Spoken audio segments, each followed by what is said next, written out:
Do you have a process for clearly identifying the degree of racial injustice and inequity that is operating in your district, school, or classroom? Or do you have a system to routinely center the voices and perspectives of Black, Indigenous, Latinx, Asian, and Pacific Islander youth, families, and staff? If you don't have a strong yes to either of these questions, then you're in the right place. Hi, I'm Dr. Terrance L. I'm a tenured professor, and I've helped to prepare hundreds of racially just and anti-racist school leaders, and I want to help you. That's why I created this podcast to provide you and your team with real-world insights and practices that work so that you can collectively build racially just schools. On today's episode, I'm going to be talking about what are equity audits. I'm going to answer that question. The second thing is I'm going to talk to you about 3 questions that you and your team need to ask yourself before and while you're conducting an equity audit. And then third, I'm going to talk to you about what is it that you need to actually conduct the equity audit. When you're thinking about the how of the equity audit, what is it that you need? And I'm going to share a few things that are vital for you as you're conducting the equity audit. And then finally, I'm going to spend a little time talking to you about 3 reasons why you should conduct an equity audit. All right. So I hope you enjoy this episode.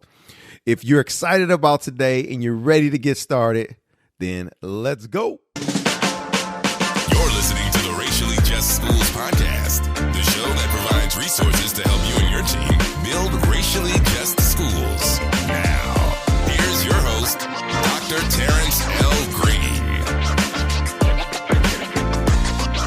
Welcome to the Racially Just Schools podcast. My name is Terrance L. Green, and I am your host. Yo, I am super excited. Hey, I'm happy to the mug that you are back and that you are here for today's episode. Now, today's episode is going to be very important, and is I think, because today we're going to be talking about equity audits and what they are and why you should really be engaging them routinely and frequently in your practice. Now, for me, equity audits, I get very excited about this topic. In particular, I've been teaching a course now for the last decade called Leading for Justice and Equity in K-12 Schools. And in that course, I work with school leaders to build their capacity to actually conduct an equity audit of their campus. Right. And so I've been teaching this. I've been writing about and created the community-based equity audit, which I won't talk as much about today, if at all. I'll do an entire separate episode on the community-based equity audit, because I think that, conducting an in-school equity audit is super important. But to make that work even more powerful and even more robust is that you augment it and conduct also a community-based equity audit. I've actually been thinking about actually teaching a 4-week course on this, because I've got so many people who've reached out to me in districts recently about equity audits and helping them with them and what they are. And I'm just thinking about just creating that resource. So we'll see what happens with that. But today I'm super excited to be talking about what equity audits are and why. And so let's hop into what equity audits are.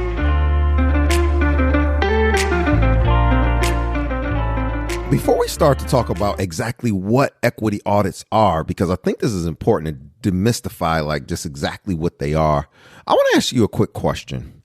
And the question is this: do you have a clear, useful, and accurate understanding of the depths of racism and white supremacy operating within your district, school, or classroom? And I'll ask that question again.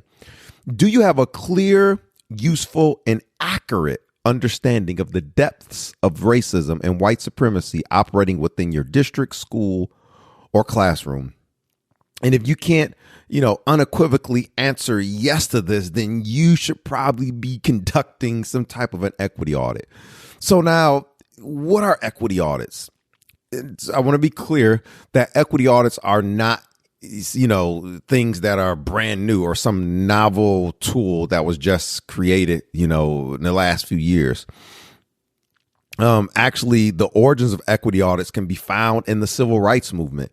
And I wanted to be clear about this, that equity audits were created by Black people in the civil rights movement to hold organizations accountable specifically for upholding the Civil Rights Act of 1964, specifically Title VI. Now, Title VI of the Civil Rights Act of 64 prohibits discrimination on the basis of race, color, or national origin in any program or any activity that receives federal funds or any other federal financial assistance. So this is important. So given this, it means that an equity audit can be performed literally on any organization. So you got to understand that the original origins of equity audits weren't necessarily performed on schools. They were conducted on organizations that were any organization that were receiving federal funds. So the thing is that any place where people are organized and they're collaborating and they're working together, you can conduct an equity audit. So this is inclusive of schools, but not exclusive to schools, right? So now when we think about equity audits, one of the things I want you to think about is this idea of audit. The etymology of audit literally means to listen. So a true equity audit requires you to listen. And I'm going to talk a little bit about this. But when I think about an equity audit, given that context of the historical piece and also the etymological piece of audit, I define an equity audit as a comprehensive and a practical tool to identify and to assess the degree of equity or inequity, racial justice and injustice within a school, a district, or classroom. So you can conduct an equity audit on, at a school level, at a district level, or even a classroom level, right? And this can span, your audit can span a number of things, hiring practices, curriculum, instruction. You can do equity audits on the climate and culture of the classroom, district, or school, on programs, special education, talented and gifted, student outcomes, discipline, athletics, whatever facet of schooling that you can conceive of and think of, you can conduct an equity audit. You can conduct an equity audit on your professional learning community. You know what I'm saying? You can conduct an equity audit on your leadership team's practices. You can conduct an equity audit on the systems that you have in place for whatever it is that's happening in schools.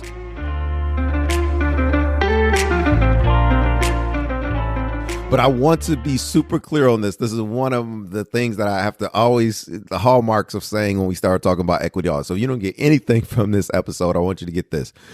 I want to be clear that just like smoke detectors don't put out fires, equity audits don't put out inequity. Let me say that again. That's tweetable, ain't it? Just like smoke detectors don't put out fires, equity audits don't put out inequity. Okay, so equity audits have to be augmented or joined with the racial political will and relentless actions to do something about what was identified in the audit, right? So again, it's not just conducting the audit, it's conducting the audit plus a district, plus a school, plus the leaders, plus the educators, having a racial and political will to do something about it and taking relentless actions to address the inequities, the racial injustices that emerged in the audit. Just because you conducted an equity audit doesn't mean anything is going to change. And I want to be super clear about that. In many cases, things will remain the same. They'll just become magnified to a larger audience. But if you don't take actions and have the political will to do something about what emerged in the audit, then you just got more data and more information that just goes along with the continued racial injustice, white supremacy, anti-blackness, and inequity in a district, school, or a classroom. I want to share with you 3 questions to ask yourself, to ask your team before you start conducting an equity audit. And they're 3 simple yet important and sort of profound questions. The first one is, why are we conducting an equity audit, right? And I'll come back and expound on this in a moment. So that's the first question, like, why are we conducting an equity audit? The second question is, what are we committed to doing after the audit has been conducted? And one of the things that I want to continue to bring you back to is that an equity audit should be a frequent practice. It should be something that you frequently practice, right? So in other words, it's not like you've done an audit, you don't have to do one again because you've done one. No, you should at least do one annually, one every year, if not doing some micro audits in between that. And then the third question is, how will we use this audit to transform our system, whether that system is a classroom, a school, a district, and the relationships of power in our system? So I'll say that third one again. So how will we use the audit to transform our system and the relationships of power in our system? So let me go back to the first question very quickly. The first question is, why are we conducting an equity audit? So, over the years, I have come in contact with schools and districts and people who are conducting audits for a myriad of reasons. And so the question you got to ask, why are we conducting this audit? Are we conducting this audit just to check off a box, on a list of things to say we've done? Because, post 2020, are you conducting an audit because other districts or neighboring districts have conducted audits? So you're not sure what to do, but they conducted one. So you need to conduct an equity audit. Are you conducting an audit because you truly and genuinely want to make racial justice change, and you see the audit as a tool to help with that? And I think even as you're thinking about why you're conducting an audit, another question you have to ask within that is kind of like, an audit for whom?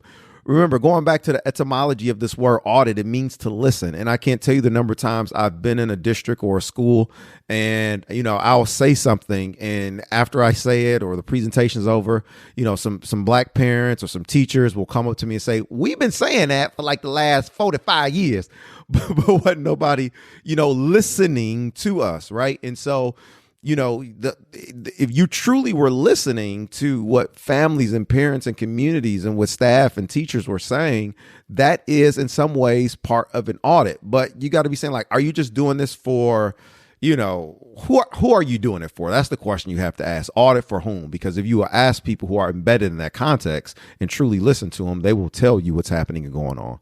The second question was around what are we committed to doing after the audit has been conducted? And there are a couple things you need to think about in this question. So after the audit is conducted, what are you willing to change in terms of the fiscal and resources? You know what I mean? So what are you willing to change? There has to be some resource changes. There has to be some changes and reallocations of how fiscal resources are used and leveraged. And when I say resources, I know I'm saying the fiscal part, but when I say resources, I mean resources broadly. Time is a resource, right? Oftentimes in schools, we're asked to do things and to make change, but we're not given adequate time, number one, to do those things, but then number two, to see the fruits of that work come to fruition, right? And so what are you willing to change fiscally and also resources broadly? The second thing is, what are you willing to change instructionally? What are you willing to change ideologically? What are you willing to change on a curricular level, right? This is the knowledge, or what we say in philosophy is the epistemological level. What are you willing to change where knowledge is concerned, and ideologies and instruction and the curriculum that's actually being used once you've conducted the audit? And are you willing to go against business as usual? Again, this goes back to earlier, I was saying, having that political will to make relentless change and take relentless actions to see things be radically transformed. And then the third question is, how will you use the audit to transform our system and the relationships of power in our system? So when we're thinking about a system, again, a system is any structure that has parts, it has a purpose, and there's a relationship between those parts. So a system can be anything as macro as a school district with all the various parts and the purposes that it has and the relationships between those parts, to a classroom, right? So people are often like, we got to change the system. Well, your classroom is a system. You know what I'm saying? It may not be the macro system in an entire district, but it is a system that you can start to shift. And so you got to start to think about the relationships of power. When you're thinking about the relationships of power, who gets to decide? Who makes the decisions? Who sets the agendas? Who controls the direction in which we're going in, right? Is that all driven by the adults? Is that all driven by teachers? Is that all driven by the leaders? Or is there some ways in which power is shared, right? And so the teacher becomes the student and the students become the teacher, right? You're thinking about this third question. How do we use the audit to transform our systems and the relationships of power within these systems, right? And so those are things you need to be thinking about. 3 questions that you need to anchor and have deep conversation around whoever is conducting that audit before you engage in that audit, and actually while you're conducting it.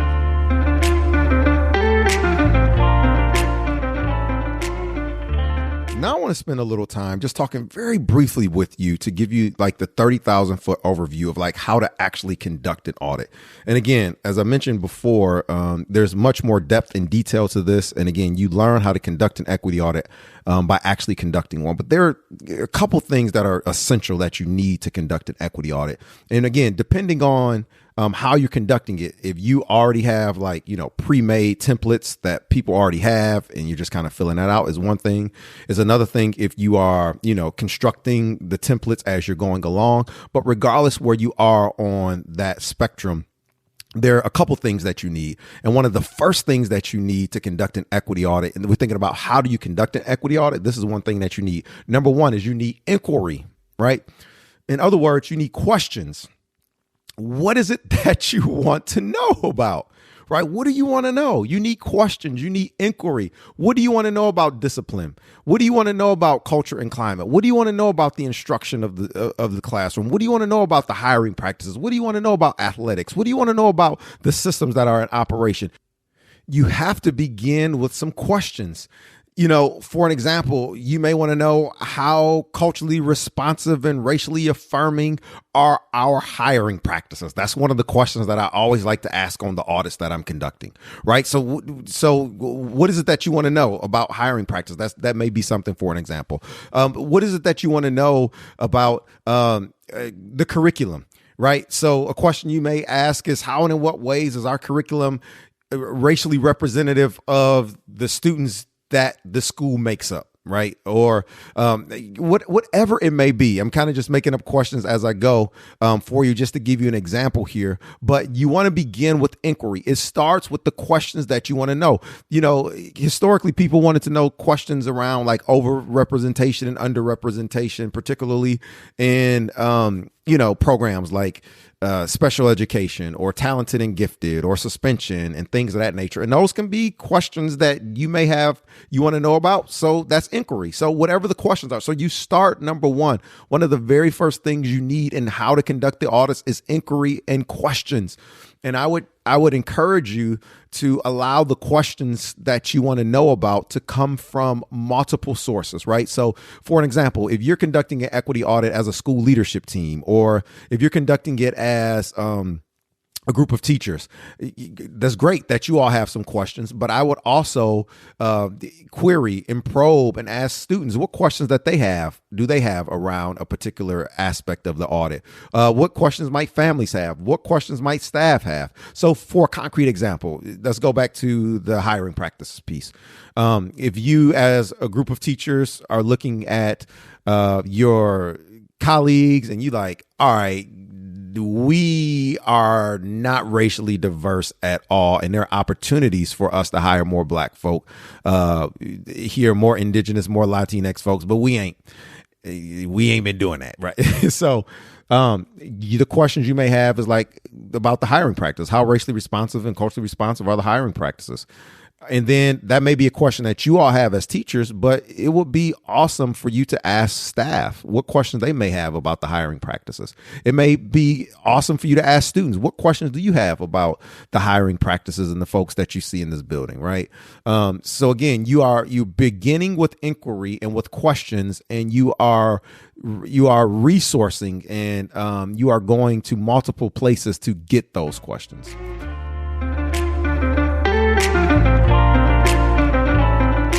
The next thing that you need as we think about how do I conduct an audit is you need data, right? You need actual information that can help you answer the question, right? So I want you to think about multiple types of data. So of course, we know there's quantitative data where, you're looking at numbers. Essentially, you're looking at percentages. You're looking at the number of, let's stick with this hiring example. You're looking at the number of candidates who have applied for jobs over the course of the last 5 years.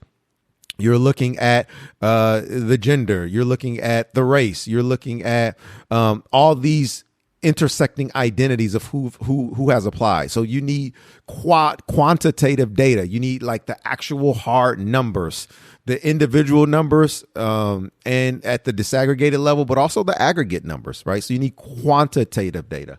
The next thing you need is qualitative data. This now, the quantitative were the numbers. The qualitative is more of the lived experiences, right? You need to talk to people, interview people. You need to survey people. You need to do focus groups with people. You need to do empathy interviews. You need to have conversations with folks to understand what their lived experiences are. Along with this, you need to also, another source of data is observations. You can observe, right? You can observe meetings. You can observe classrooms. You can observe interactions, PLCs, whatever it is. Then there's observational data. So you got the quantitative data, you got the qualitative data, you got the observational data. Then you also need, and you can reference document data, right? There are documents that you can look at. You can look at the hiring procedure documents. You can look at the actual interview protocols, right? So there are actual documents that you can look at. They're documents that are data sources that you can use to start to answer whatever questions or inquiry you have around your equity audit, right? So we got quantitative data, we got qualitative data, we got observational data, we've got document data that you can actually review. And there are other sources and other types of data that you can use. But if you start with these 4 types of data, thinking across qualitative and quantitative, this will give you a great place to start in how you conduct your audit. So I just wanted to sum this section up again, that you need to do the audit. You need inquiry questions. And then secondly, you also need the data. And again, I think about data on both aggregate and disaggregated levels. And again, remember, stories are data, okay? People's stories and lived experiences are data, which can be profoundly powerful. Now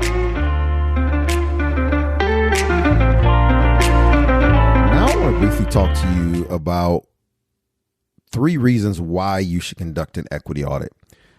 We spent a little time talking about what equity audits are. We spent a little time talking about what you would need to actually conduct an audit.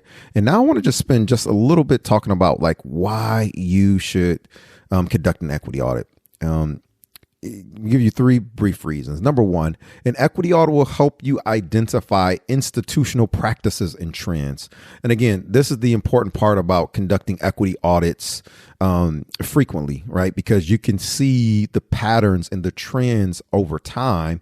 But even when you're conducting a single audit, is a snapshot, so to speak, but you want to look at multiple years of data in an equity audit. Now, given what happened with COVID-19 in 2020 and 2021, where there was disruptions in data, you're going to have to be creative in thinking about what trends were like prior to 2020 and what they've looked like post, and taking into account the global pandemic. But the one of the reasons why you should conduct an equity audit is because, again, you can identify the institutional practices. You can see these practices across an institution, whether you're thinking district, classroom, or school level or classroom level, you can see what those trends and those practices look like over time.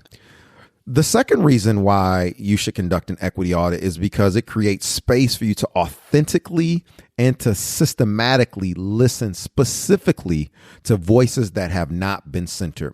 Again, I got to keep going back to this point, which is super important, is that etymologically, audit means to listen. And when you conduct an equity audit, you can authentically and systematically listen and center voices that have been marginalized, right? You can put a premium and a priority on the voices that folks haven't listened to, whether it's a particular group of students that have been labeled a particular way, whether it's some family and community members, whether it's staff that have been overlooked because they work in the classroom, but they're not like actually teachers, is what people will say, things like that, as if their perspectives don't count, but their perspectives are super important, right? So, but this gives you the opportunity to authentically and systematically listen and center those perspectives and those voices, and join alongside of those voices as a resource to begin to transform your systems and your practices and the patterns that you see of racial injustice and inequity. And then finally, the third reason why you should conduct an equity audit is because it provides an opportunity to get super clear on where your racial justice and equity work is. It allows you to get clear on its impacts, the growth areas. And so this is super important because, again, this goes back to one of the original questions that I asked. Are you clear?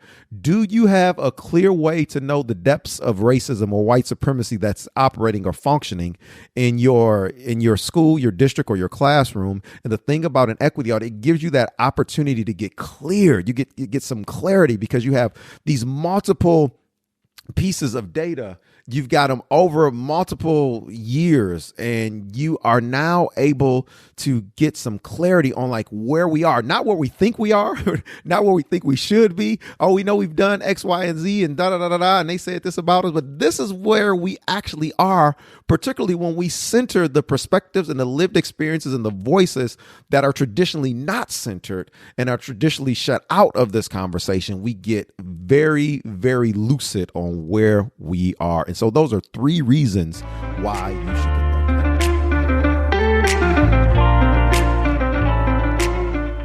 Well, I hope you got something out of that. That's just not even scratching the surface about equity audits and how powerful they can be. And so we spent just a little time to recap, talking about what equity audits are, 3 questions you should ask before you actually conduct an equity audit, why you should conduct an equity audit, and like the how, like what are some basic things you need in order to conduct it. And when you're thinking about who's actually going to conduct the audit, I think about it along this continuum. You can either conduct the audit, number one, by yourself. You may not know exactly what you're doing. You're going to just figure it out on your own, but your team, whomever, you're going to do it by yourself. The second thing you can do is you can work with someone in partnership with people who have experience, who have actually conducted audits, and you actually can be doing it, but you work with them. And the third phase, you can just have somebody else do it externally who has expertise and experience in doing them.